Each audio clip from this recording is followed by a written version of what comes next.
Hi, HRN listeners. We're celebrating our 15th anniversary, and we have a really fun campaign and an ask for you. This 15th anniversary tour is aiming to bring you closer to unique food and music experiences in some of the most exciting cities in America. All the while, we're raising funds to support our work empowering the next generation of food systems storytellers through our fellowship programs. Here's how it works. Donate to HRN and be entered into a raffle in the city of your choice to win a dinner for two at a noteworthy restaurant and tickets for two to a concert at a prominent local venue. We have incredible partners in New York, Los Angeles, Philadelphia, Nashville, Las Vegas, Charleston, Asheville, and Ardmore, Pennsylvania, who have donated a meal for two and two tickets to a concert of the winner's choice. And all donations help fund our fellowship programs, where we're helping to build essential workforce readiness skills and food system storytelling skills. Check out heritageradionetwork.org/15 to donate and enter to win today. That's heritageradionetwork.org/15. Thank you. Today's program is brought to you by Tabard Inn, new American cuisine in one of Washington, D.C.'s oldest hotels, located in DuPont Circle. For more information, visit tabardinn.com. Today's program has been brought to you by Route 11 Potato Chips. Made with a secret recipe and superior ingredients, their mission is to make an outstanding product in a safe and clean environment. For more information, visit www.rt11.com.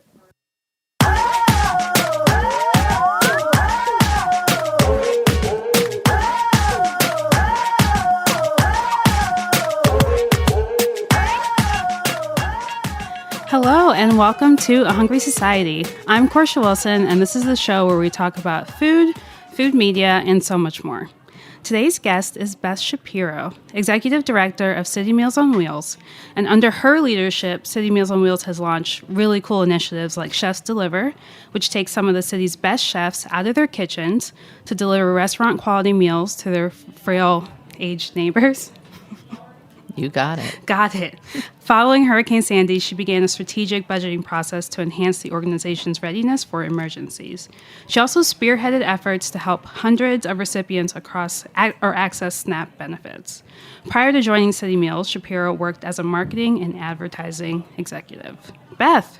Hello. Welcome to Hungry Society. Thank you for having me. And to Roberta's. I heard you had some good pizza. Yeah, we had to have a little bit of pizza you before have to do that the interview. How can you come out here and not? So I'm really happy to have you here today because Citymeals on Wheels is such a great program that I think a lot of food people in New York really respect, and it does such important work.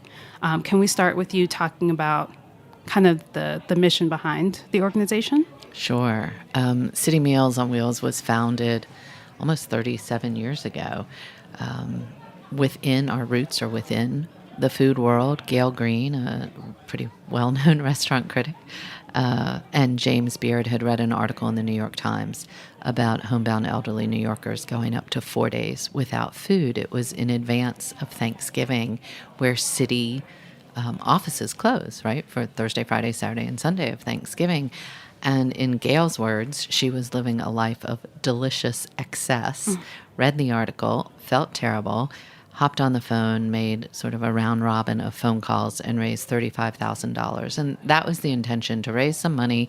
And the next holiday was Christmas.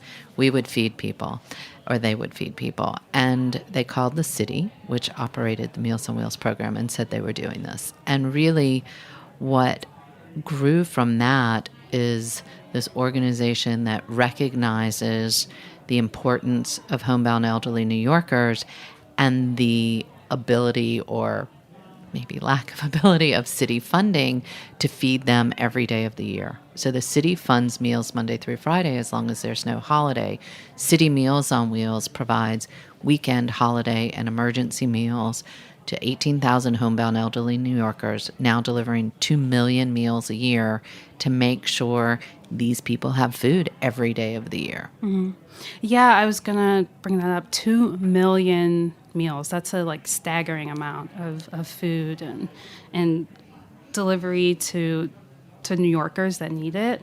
But I mean, you guys also do other programming. Can you talk about some of the other things that City Meals on Wheels does? Sure. So the core of our program are weekend meals, holiday meals, and emergency meals. Sort of as we reach into this hurricane season, I can't not think about emergency meals and our response. The 6th anniversary of Hurricane Sandy is coming up, and in the days before and days after Hurricane Sandy, we did 64,000 emergency meals, galvanized over 800 volunteers to help us. And those volunteers become critical during emergencies, but throughout the year, we leverage volunteers to deliver meals, but also connect with homebound elderly in different ways, whether it's a friendly visiting program where we pair a meal recipient with a volunteer and they agree to meet for at least an hour a week, really helps with social isolation, which is a significant issue for homebound elderly. When you're alone in your apartment, the majority of our meal recipients live alone, that connectivity is vital. So we've leveraged volunteers for that. And we've reached into the restaurant and chef world to leverage a different kind of volunteer with our chef friends. Since we were born there following Hurricane Sandy, our board co-president, Danielle Ballud, along with longtime board member, Chef Charlie Palmer, started a program called Chefs Deliver. And it was initiated by them cooking during the hurricane. Following the hurricane, Danielle had all of his restaurants cook and the chefs go out and deliver meals in areas that were hit by the hurricane. And a year later, we did it and brought in other chefs. And from that has grown a monthly program where chefs around the city, typically one chef a month, is cooking meals. They go out to different neighborhoods around the city. The chef gets out and delivers. And it really is an extension of what they do and a reminder of, most chefs are cooking because they love it, right? And they love feeding people and sharing who they are through food. And this gives them a way to see how they help us in other ways and why they help us in other ways throughout the year. So that firsthand impact of delivering a meal, and a really special meal for someone. I mean, our food is good, but it's not Danielle or Charlie Palmer's food on a regular basis. So it's a real treat for our meal recipients and a way to continue to build our culinary circle of friends and supporters who help through events throughout the year. But this is, I think, a stronger connection to our mission and to what we do with them. It's like a way to harness the like amazing culinary capital that New York City has. Like all these chefs that are here, why not, bring them into the fold with such a great organization and have them use their skills to make people feel less alone, to create that connection. Exactly. I was on a delivery once with a chef who participates in one of our events, or had for a few years, and we went out on a delivery before the event. And I'm really sorry to say, on the way there, I said something about, "Are you excited? Are you ready for the event?" And he's like, "Yeah, I'm ready. I know I have to do it. I know it's the right thing." And I thought, oh my God, I better change what we're doing. This is you're bad. Like, okay, great. Great, terrific. But we then went on a delivery, and in between like our first and second meal recipient, I was walking with him a couple blocks, and he said, "I take back what I said. I get it. I really understand now. This is incredible." So it harnesses, as you said, this greatness of the chef community, but also helps them understand and relate to what we do and to the people that they're helping us nourish. And like in a restaurant setting, they don't typically get to have that sort of connection and feel like they're actually like helping, which is kind of weird to say, but you know what I mean? I do. I mean, even in a restaurant setting, and if chefs come out and greet people, it's not a strong or a large amount of time, right? To understand who these people are, where any one of their guests inside the restaurant has a different life in their own apartments, whether they're, everyday New Yorkers who can care for themselves versus our meal recipients who can no longer shop or cook for themselves. Their lives are quite different, but giving them that glimpse is, of course, heartwarming, but also puts purpose to what we do and to what we ask them to help us with. Right. So I feel like the organization, like just looking over some of the facts that you were kind enough to send over beforehand, I didn't realize how many New Yorkers are homebound. And, in the older age population, I didn't realize how many. And you start to think about the challenges that would come with that. Can you speak to some of those unique challenges that those New Yorkers face? Sure. I say this all the time, that we're supporting the people who built this city for us. And I believe that wholeheartedly. The people we're feeding are everyday New Yorkers who had productive lives, mostly long lives. They are teachers and lawyers and nurses, every field that you could think of. And they have lived to the point where they can no longer shop or cook for themselves, whether it's heart disease, diabetes, whatever their illness is. They're still able to stay at home and maintain their privacy and entity in that way, but they don't have the wherewithal to shop or cook for themselves. Some of that is complicated by changing neighborhoods and gentrification around them, where there might have been a corner market that they could get to, they can no longer get to it. Or if they can, they're using an assistive device, a wheelchair, a walker, so they can't carry more than a light bag up. They live in every neighborhood you can think of, in elevator buildings, but so many in walk-ups, where if you think about, I get tired going on meal deliveries when I'm walking up 3 flights, 5 flights. They often can't even make it out. Stanley, who lived on 10th Avenue in Hell's Kitchen, one of our meal recipients, who I came to visit on many occasions because he was just adorable and I liked him. And it was nice to go see him. But he was on a 5th floor walk-up. He'd raised a family there. He was into his 90s. And I'd be huffing and puffing. And by the time I got upstairs, and he's like, you got to know how to do it. And I'm like, I don't know what you're talking about. Every landing, you have to stop and say a poem or sing a song. And he was right. It was like this moment to catch your breath and then keep going. But, he lived in his apartment most of his life. And the neighborhood changed around him. He could no longer get out on his own to care for himself.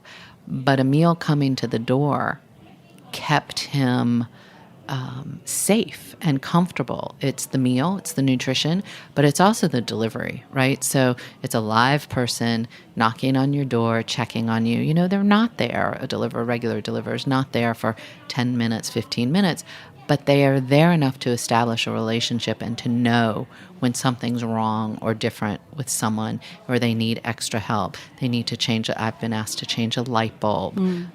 Simple things that you don't think about, but when you're 80, 90, your balance is going, even before that often.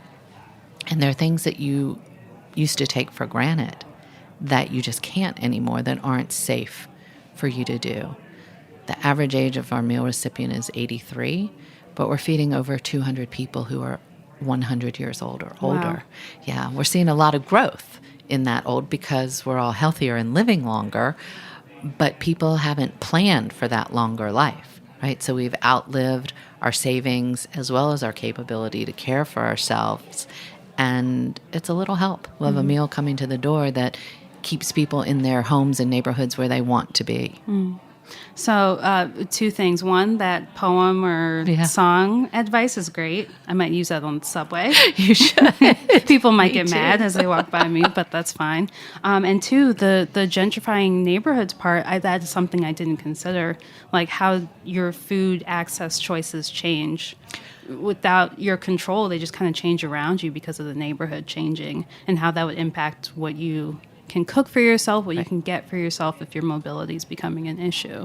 Right. Even the twofold, 2 pieces of that, right? So things maybe aren't where they were, right? They're not as close. A market may be gone because there's a larger market 10 blocks away, but 10 blocks away makes a difference. Or the types of food in the neighborhood shift because the population is shifting. So someone who was in a traditionally Jewish neighborhood with kosher food isn't anymore and there's no access to kosher food, or the high rate of the Asian population growth in East Harlem, where that food isn't easily acceptable, or food that they would want to be eating or are comfortable and traditionally have eaten may not be accessible. So there are, a couple of aspects to that. And also with gentrification, pricing is going up. You look here or Williamsburg, where 10 years ago was a very different scene than it is now. So one of my favorite initiatives of City Meals on Wheels is the cards on holiday. I think that's so sweet and something that could be like so easily like taken for granted. For someone who's homebound, that it's such a sweet like gesture. Can you talk about that program a little bit? Yes. It started with school children actually wanting to get involved with City Meals, so they started by decorating holiday cards, mostly around traditional holidays, Hanukkah, Christmas, Kwanzaa, etc. And it's grown to, you name a holiday, and we have cards for it, including birthday cards, anniversaries, just change of seasons.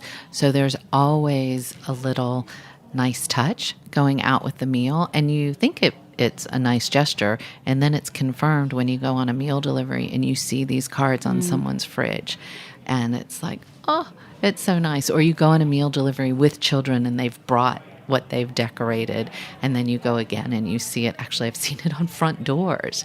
So it really is just a reminder and a thank you to these people, that we're thinking about them, we're caring, and want them to know that they are still thought of. Yeah. How did you come to work with City Meals on Wheels?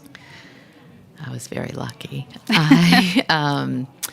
It was looking to leave the for-profit world, and had quite a few people actually not even talk to me because I didn't have nonprofit experience. Wow. And I was lucky. Marcia Stein, the founding executive director of City Meals, was looking for a director of marketing and communications, and was willing to take a chance on this other woman who had no nonprofit experience but had marketing experience. And I started a little over 12 years ago. It is probably the most stressful job I've ever had, and by far the most rewarding.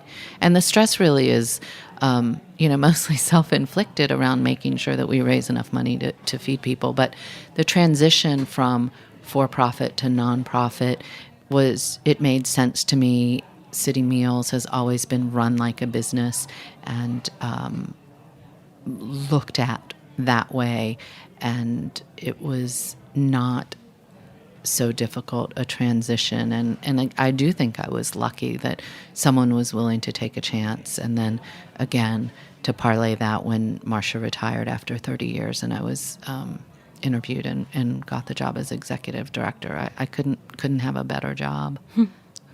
So you also have some fun stuff coming up this month and next month. Do you want to talk about that? We always have fun stuff always coming up. It's exciting. So right now we're in September. So Sweet September, there are, over 40 restaurants, bake shops, markets around the city that are designating a percentage of a particular item to be donated to City Meals. It's an initiative we launched just a few years ago, and it is very sweet.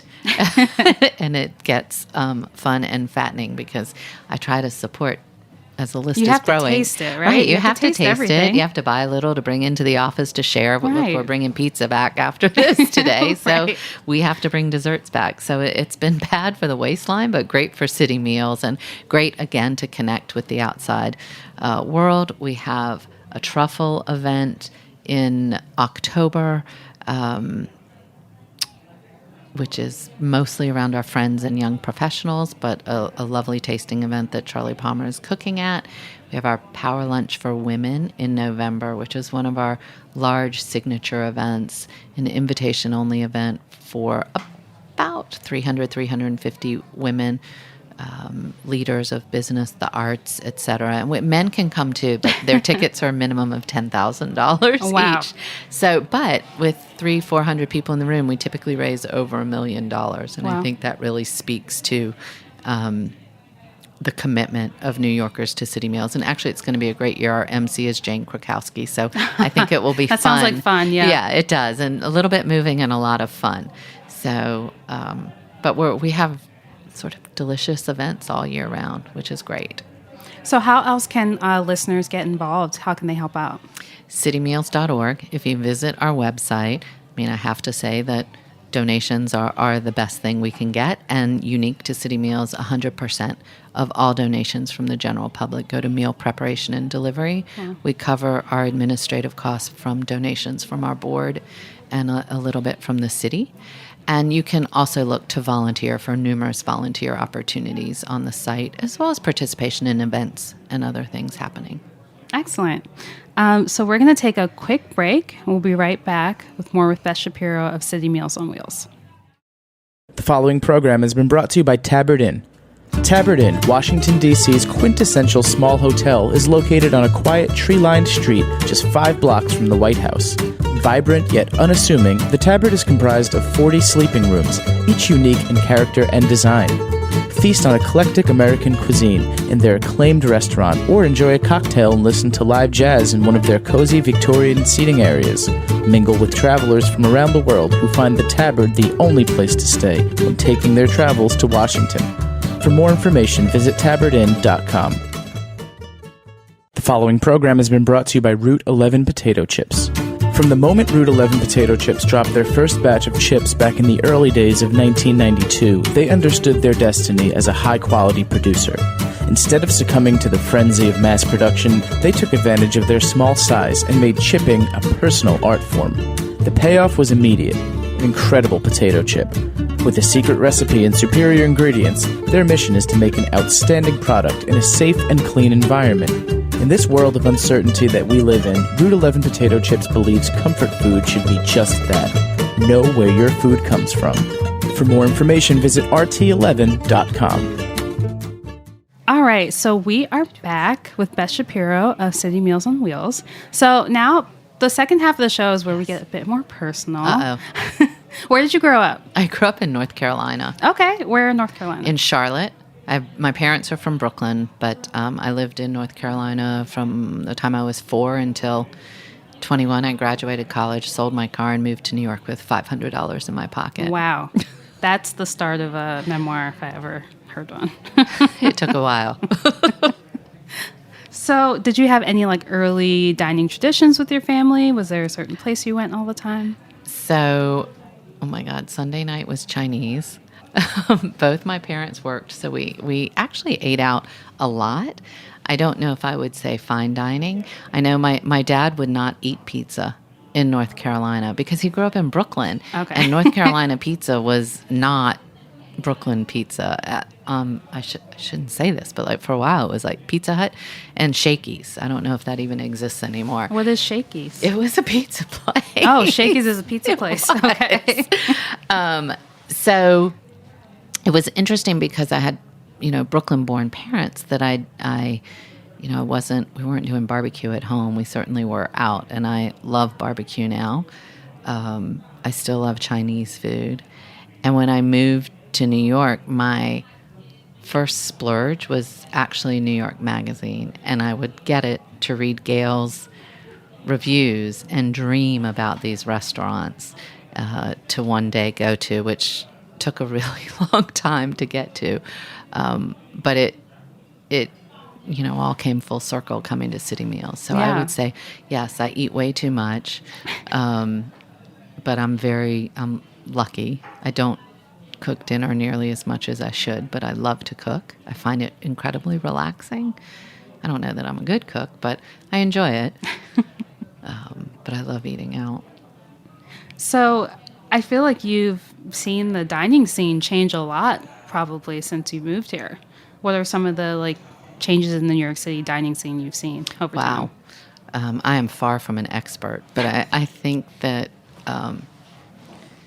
actually, I also think that City Meals, our big tasting event at Rock Center, seems to be typically ahead of the curve slightly. I think it's been 10 years since we did Street and Savory, an event with food trucks, way ahead of their time. Wow. But even that, right? When I first came to New York, it was pretzels and hot dogs on the street, where now you can get You can get everything, anything. and good anything. I mean, particularly certain areas of the city. So like Park Avenue in the 50s, and then again, low 50s on 6th Avenue, from lobster rolls to great pizza to, typical halal and dogs. I think that's great. And really the access to everything delicious, low end to high end. I don't know if there's any, haven't been everywhere in the world, but I don't know if there's any place in the world that has as much variety of food in both types and flavors and price point. So you can go to a fairly inexpensive French bakery or a very expensive French restaurant.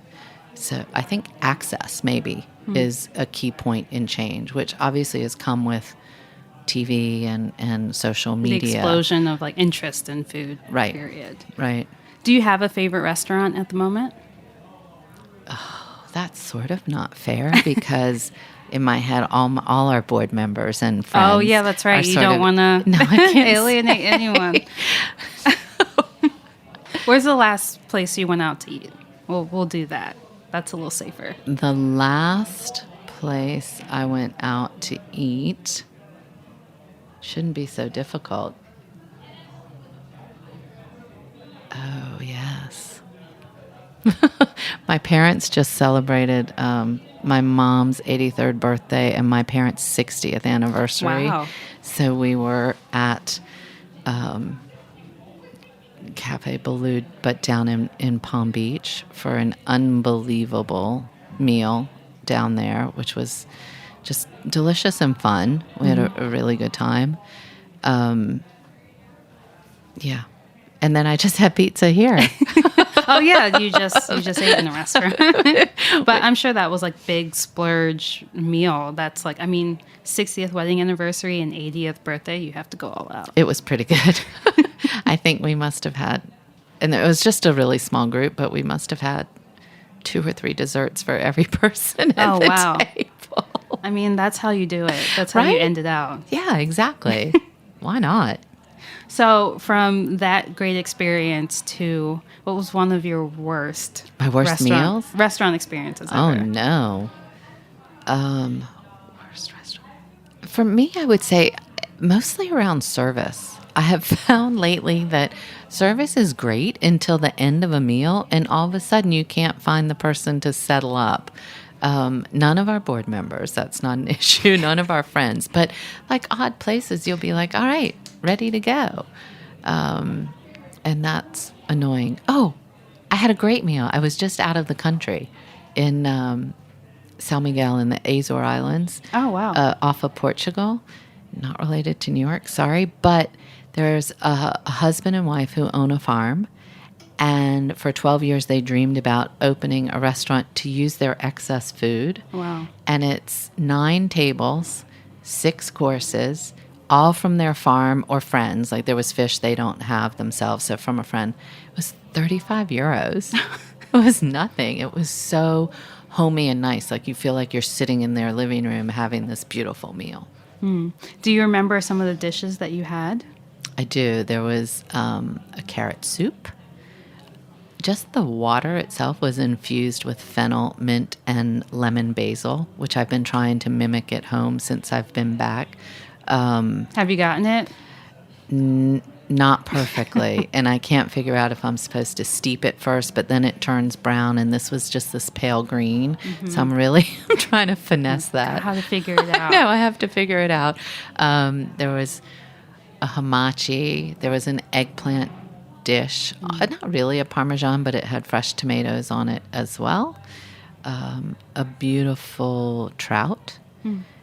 And dessert was a berry sorbet that was out of this world. What was the restaurant called? Oh, or the yeah. farm See? called? Do you not want to share? Are you trying to keep it to yourself? I don't remember. I have it in my phone. I don't want to keep it to myself because it was so good, and you have to call, and it's complicated.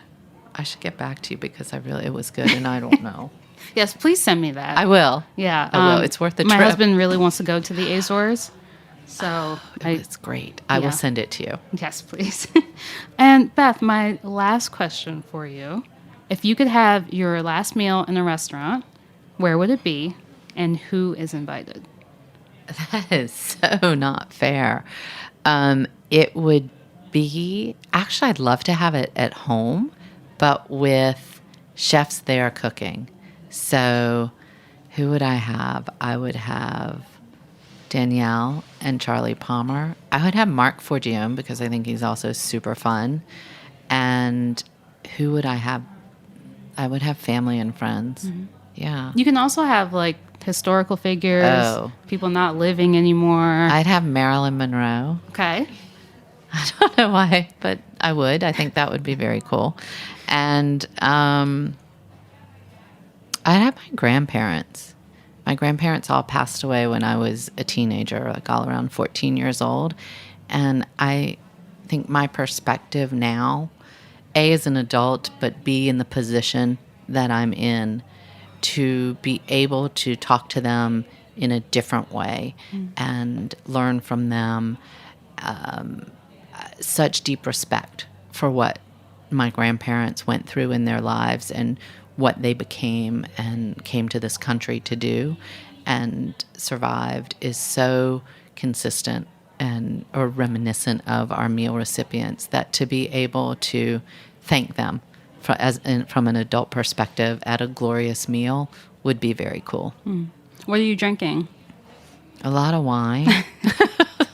And honestly, a lot of water. A lot of water. Is there any particular wine that has to be on the table? No. Just any wine? No. Everyone brings some wine. Everyone brings some wine. I would invite our board co-president, Bob Grimes, who has quite the wine house, actually. Nice. He would be in charge of wine. Excellent. That sounds fun. I might pop in. You're welcome to. You know, I don't know. All fun people. Yeah. I have to meet Marilyn Monroe. Why not? Beth, thank you so much for being on the show. Thank you for having me, Corsha. It was fun. And I have to give a very, very special shout out to David Tadashore, who is leaving Heritage Radio. This is his last week, and he's engineered so many of these shows. And I just want to thank him on the air. Oh, shucks. Because that's the sound of David. He's done so many of the shows behind the scenes, edited out things I've said wrong, crazy things I've said. So I just want to say thank you, and thank you for listening to A Hungry Society. We'll catch you next week.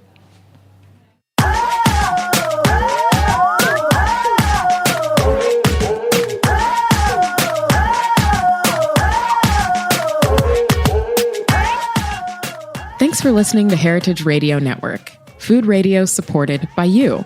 For our freshest content and to hear about exclusive events, subscribe to our newsletter. Enter your email at the bottom of our website, heritageradionetwork.org. Connect with us on Facebook, Instagram, and Twitter at heritage_radio. Heritage Radio Network is a nonprofit organization driving conversations to make the world a better, fairer, more delicious place. And we couldn't do it without support from listeners like you. Want to be a part of the food world's most innovative community? Rate the shows you like, tell your friends, and please join our community by becoming a member. Just click on the beating heart at the top right of our homepage. Thanks for listening.